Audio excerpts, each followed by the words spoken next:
Aujourd'hui, je vais vous présenter une interview de Dr Joe Dispenza, qui est un expert en neurosciences, épigénétique et physique quantique. Dans cette interview, il va vous expliquer les secrets pour contrôler son esprit. Il est par exemple possible de reconditionner son corps en reprogrammant son esprit. Le Dr Joe Dispenza l'a d'ailleurs prouvé lui-même car il a eu un grave accident en 1986 qui aurait dû le laisser dans une chaise roulante. En reprogrammant son cerveau, il a été capable de reprendre la marche et le sport en seulement quelques semaines. Le Dr Joe Dispenza a une histoire assez extraordinaire. Si vous voulez écouter son histoire, restez jusqu'au bout. J'ai commencé par être fasciné par l'idée que vous pouvez donner à quelqu'un une pilule de sucre, une injection saline ou effectuer une fausse chirurgie ou traitement, et un certain pourcentage de ces gens vont accepter, croire et s'abandonner à l'idée qu'ils reçoivent réellement la bonne substance ou le bon traitement. Ils commencent ensuite à programmer leur système nerveux pour fabriquer les bons produits chimiques égaux aux substances qu'ils croient qu'ils ont pris. Alors la question criante est, est-ce que c'est le placebo inerte qui guérit ou est-ce la capacité innée du corps à guérir par la pensée ? Quand le médecin dit à une personne qu'il a un super nouveau médicament et que ça va l'aider pour la dépression, cette personne commence à penser à l'idée qu'elle va aller mieux. Elle choisit une nouvelle possibilité dans le champ quantique. Et soudain, cette personne devient enthousiaste, remplie d'optimisme, elle est inspirée, elle commence à changer son état émotionnel. Elle combine une intention claire avec une émotion élevée et elle change son état d'être. Et alors je me suis demandé, avez-vous vraiment besoin de la pilule de sucre ? Avez-vous vraiment besoin de l'injection saline ? Ou est-ce qu'il ne serait pas possible d'enseigner à une personne que plutôt que de croire que leur changement d'esprit vient d'un élément extérieur, ne peuvent-ils pas simplement sélectionner une nouvelle possibilité dans le champ quantique ? Pourquoi ne pas visiter l'inconnu tous les jours jusqu'à ce que ce soit maintenant quelque chose de connu ? Vous verrez qu'en changeant leurs états intérieurs, les gens peuvent faire disparaître leur dépression, leurs angoisses disparaissent et ils n'utilisent plus le placebo. Ils guérissent en changeant leur état d'être. Alors je me suis dit, une fois que j'aurai compris le principe du placebo, je pourrais enseigner comment tout ça fonctionne.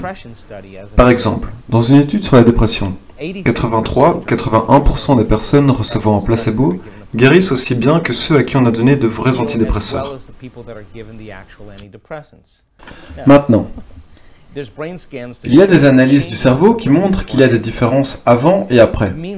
Cela veut dire que ces personnes fabriquent leur propre pharmacie d'antidépresseurs uniquement par la pensée. Ce qu'il faut savoir, c'est qu'ils ont pris ce placebo durant 6 à 8 semaines avant de constater des changements. Et c'est un point important, car la plupart des gens pensent que s'ils méditent une fois, leurs conditions devraient s'améliorer.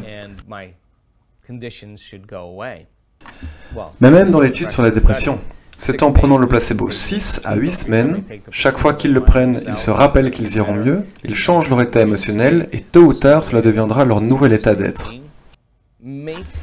Ça peut prendre 6 à 8 semaines d'exercice pour qu'il y ait des changements significatifs sur la santé et qu'ils commencent à sentir la différence. Donc, je suis un pragmatique. Si vous me dites quelque chose d'intéressant et qui est scientifiquement prouvé, je me poserai la question comment puis-je appliquer cela dans ma vie. Je sais maintenant que chaque fois que nous apprenons quelque chose de nouveau, nous établissons de nouvelles connexions dans notre cerveau. C'est comme ça qu'on apprend. Si les gens peuvent comprendre les nouvelles sciences, la physique quantique, les neurosciences, la neuroendocrinologie, la psychoneuroimmunologie, la relation corps-esprit et l'épigénétique, toutes ces sciences pointent du doigt ce dont je vais vous parler. Les dernières recherches en épigénétique indiquent que c'est l'environnement qui influence le gène. Les gènes sont comme les lumières d'un sapin de Noël. Ils s'allument et s'éteignent tout le temps.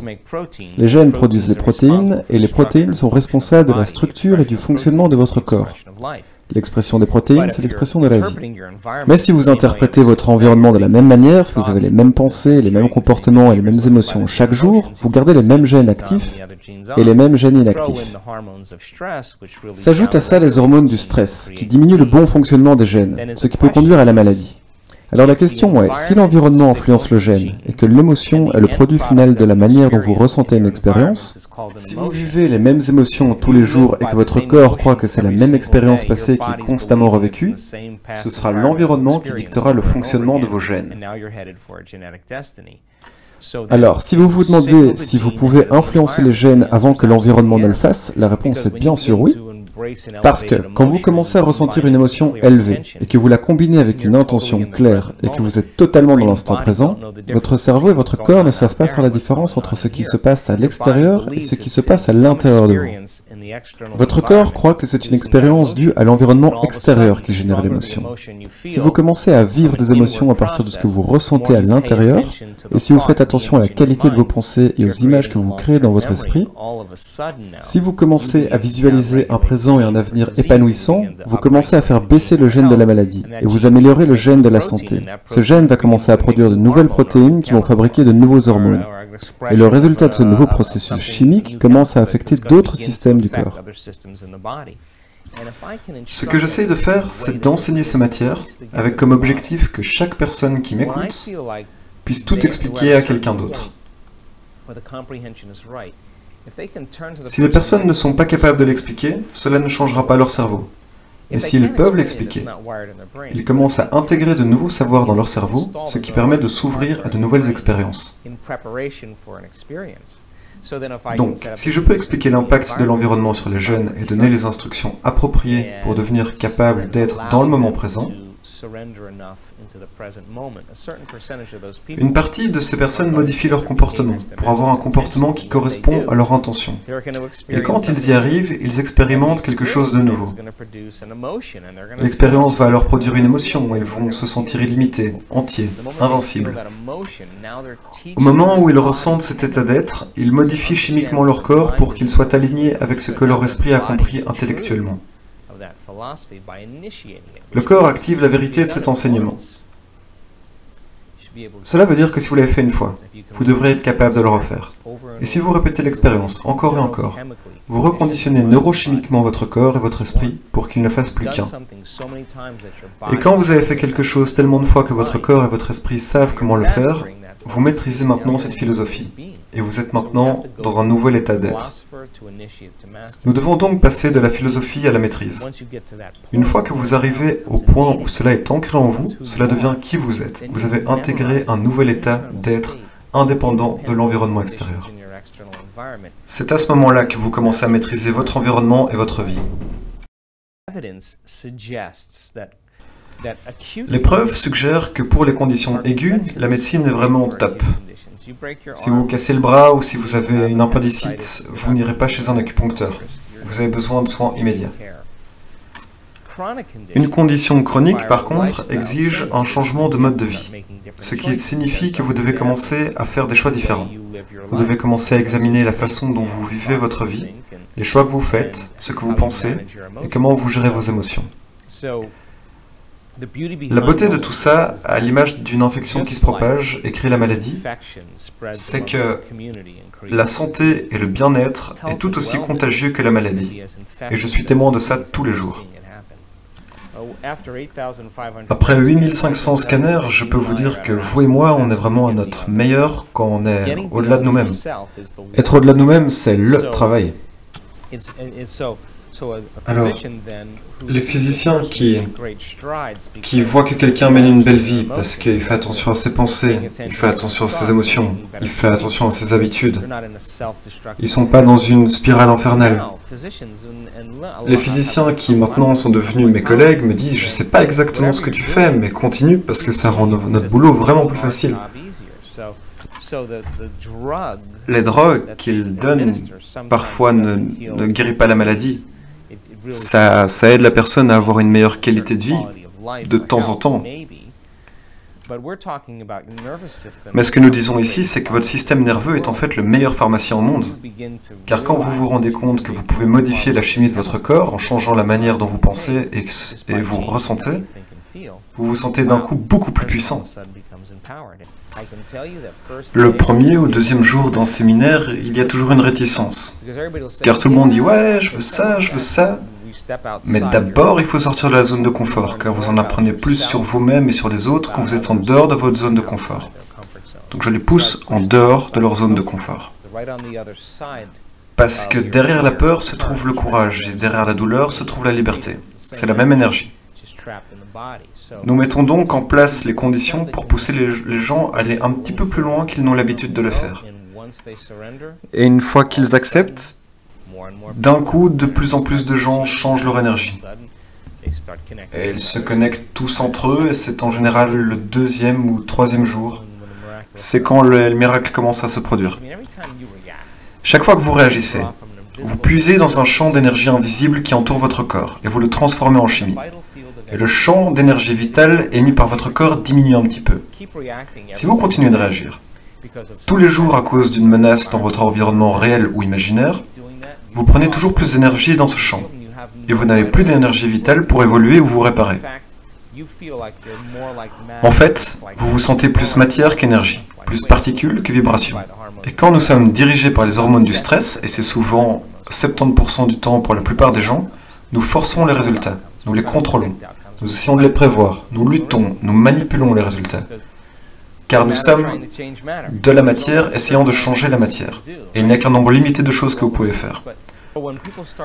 Mais quand vous commencez à ouvrir votre cœur et commencez à ressentir une émotion plus élevée, et vous pouvez former les gens à faire cela, le cœur commence à battre de manière plus cohérente et il commence à produire un champ magnétique mesurable large de 2 ou 3 mètres.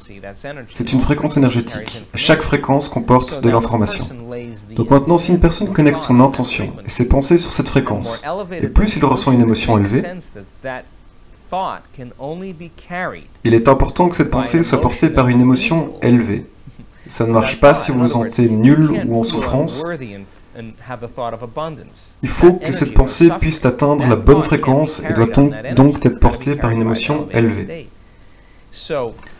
Donc, quand vous êtes assis à côté d'une personne qui se libère et ouvre son cœur et laisse tomber la culpabilité pour ressentir la joie, laisse tomber la peur pour le courage, il régule ses états. Et si je suis assis à côté de vous et que nos champs commencent à se croiser, si vous êtes cohérent et que je suis cohérent, nous créerons une plus grande zone.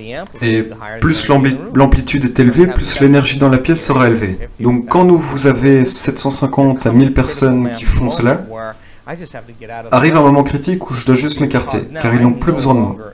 C'est déjà en train de se produire, tout s'enchaîne tout seul. Lors de notre dernier atelier, nous avons pratiqué la guérison par cohérence. J'ai beaucoup parlé de la recherche qui a été faite à l'université sur les champs énergétiques et les systèmes biologiques. Donc vous allongez une personne par terre. Il reste allongé, nous utilisons ce que nous appelons la cage. Nous mettons 8 personnes autour de cette personne, 3 de chaque côté, un de la tête et l'autre au pied. Ils commencent tous à augmenter leur fréquence énergétique. Et ils se dépassent, ils se connectent au champ d'énergie. C'est une partie très importante. Ça ne fonctionne pas si vous pouvez penser « mon dos me fait mal » ou « mes genoux me font mal ». Si vous pensez au temps que ça va prendre ou si vous pensez que vous ne le faites pas bien, vous n'avez toujours pas dépassé votre esprit analytique et ça ne fonctionnera pas parce que vous n'arriverez pas à augmenter votre énergie. Mais si les gens sont entraînés, arrivent à augmenter leur énergie et que nous faisons la guérison par cohérence jusqu'au bout et qu'ils savent comment se concentrer sur le champ d'énergie, comment ouvrir leur cœur et comment aller au-delà d'eux-mêmes, je suis debout sur scène et je regarde les gens allongés au sol sans être touchés. Leur corps convulse. Rien ne touche le sol, sauf l'arrière de la tête de la personne et ses talons. Ils sont en arc, comme cela. Et les gens sont juste à côté, ils ne se rendent compte de rien. C'est donc de l'énergie qui affecte la matière. Changez le champ et vous changez la matière. Dans nos 2 derniers ateliers, des personnes qui avaient le cou cassé et qui marchaient avec des cannes se sont levés en disant « Je n'ai aucune idée de ce qui s'est passé, mais je n'ai jamais senti autant d'amour traverser les cellules de mon cœur. » Je veux que cela soit la nouvelle norme. J'aimerais que ça devienne commun et il faut juste aller au-delà de soi. Puis diriger votre attention de la bonne façon et cela devient une compétence. Et nous avons suffisamment de mesures pour savoir que vous pouvez en faire une compétence. Je peux vous dire, après avoir vu tellement de scanners cérébraux, qu'au moment où vous allez au-delà de vous-même, quand vous vous déconnectez de votre identité, vous n'êtes plus un homme, vous n'êtes plus américain, vous n'êtes plus un ingénieur, un père ou un athlète, vous n'êtes plus un nom. Si vous allez au-delà de tout cela, c'est à ce moment où vous vous connectez à un champ énorme d'informations. Et une fois que vous y êtes, Quand vous n'êtes plus personne, vous devenez pure conscience. Et vous êtes maintenant prêt à vous connecter au champ unifié. Et quand vous commencez à y prêter attention, quand vous commencez à y être présent, que vous vous y abandonnez, à l'expérimenter encore et encore, chaque fois que vous interagissez avec, vous établissez des circuits dans votre cerveau. C'est important car la prochaine fois que vous le ferez, vous aurez le circuit en place pour en percevoir davantage. Et si vous prêtez attention et que vous vous y plongez plus profondément, vous en expérimenterez plus, ce qui signifie que vous allez établir plus de circuits. Et tout d'un coup, lorsque vous vous connectez au champ unifié, vous vous connectez au champ d'énergie et d'information. Vous ressentirez une grande plénitude et une grande unité au lieu de la séparation créée par les hormones du stress. Plus vous vivez dans le stress, plus vous devenez matérialiste. Vous définissez la réalité par vos sens. Et c'est important de définir la réalité par vos sens en contexte de survie. Donc plus vous vivez avec vos sens, plus vous croyez être un objet dans l'espace et le temps. Vous êtes un objet dans l'espace et le temps, et je crois être un objet dans l'espace et le temps, et nous avons certaines choses en commun, donc nous sommes en quelque sorte connectés, mais on ne se ressemble pas. Mais si je ne sais rien de vous, je ferai l'expérience d'une plus grande séparation. Et quand vous allez au-delà de tout cela, et que vous vous connectez à un champ unifié de connectivité interne, qui régit tout ce qui est matériel, vous allez commencer à sentir la conscience de tout le monde, de tous, partout et à chaque fois.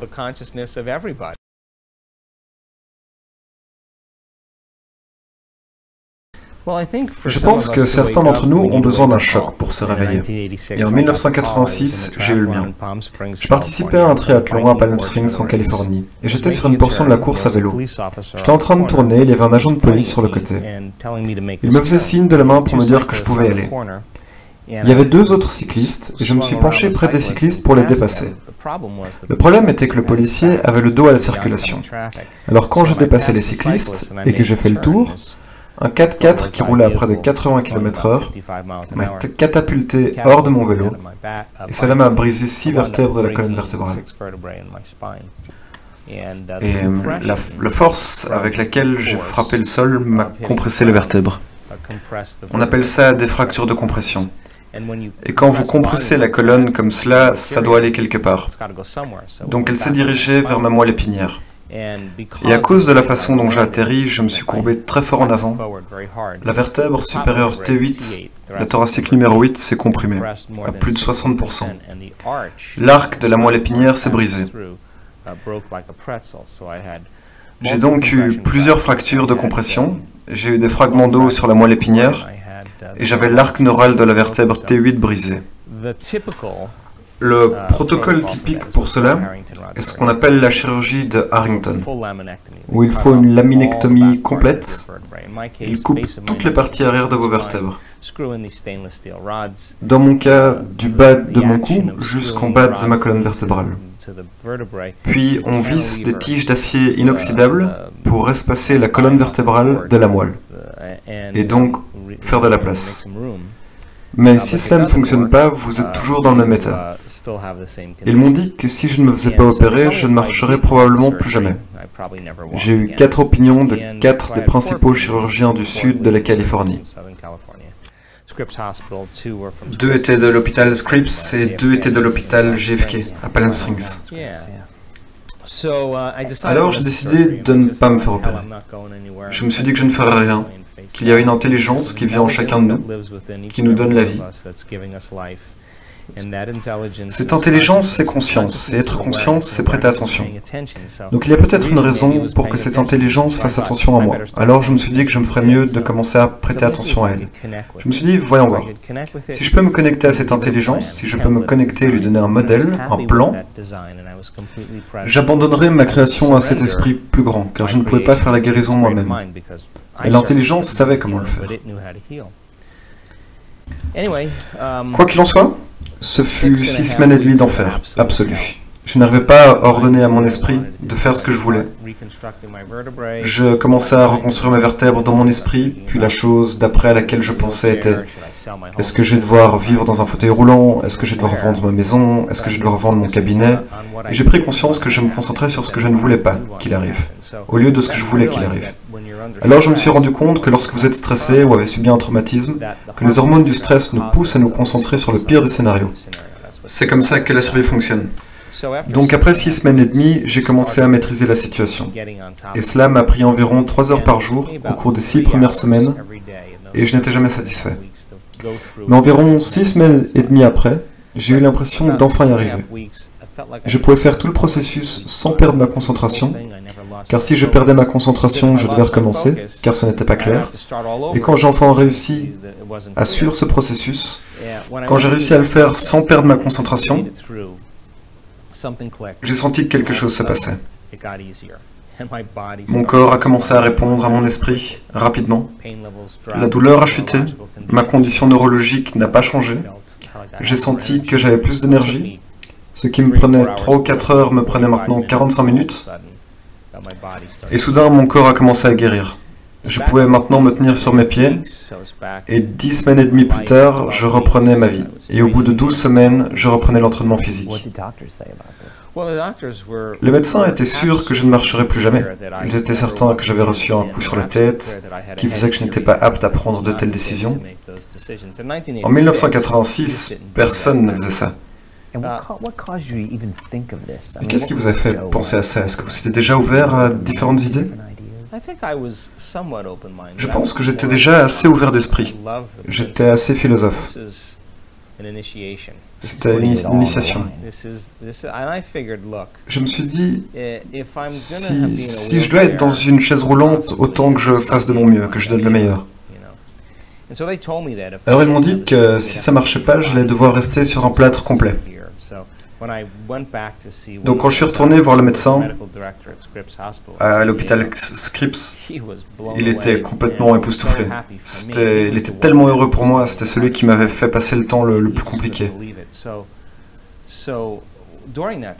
Alors pendant ce temps-là, j'ai juste fait un deal avec moi-même. Je me suis dit que si je peux marcher, je passerai le reste de ma vie à étudier ce genre de phénomène qui m'a permis de guérir. Merci à ce policier. Merci à lui, oui.